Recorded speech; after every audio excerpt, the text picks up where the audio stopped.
ويؤلمنا ألما شديدا أن تجري في أرض جارتنا الجزائر الشقيقة معارك يتسع نطاقها يوما بعد يوم، وما أشد رغبتنا في أن تباشر مفاوضات بين جميع من يهمهم الأمر لتسوية النزاع القائم تسوية تتفق وميثاق الأمم المتحدة الذي يعترف للشعوب بحق تقرير مصيرها. وليس من العسير على العزائم الصالحة أن تضافر جهودها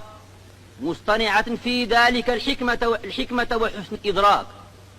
لحل هذا المشكل الأليم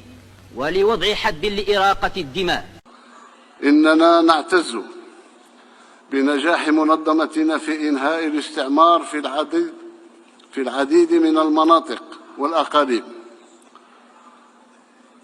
ونتطلع إلى الوصول إلى تصفية نهائية لظاهرة الاستعمار مع آخر مستعمرة إفريقية، حيث لا زال الشعب بأكمله في الصحراء الغربية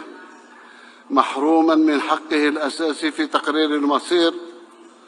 عبر استفتاء حر ونزيه يتوافق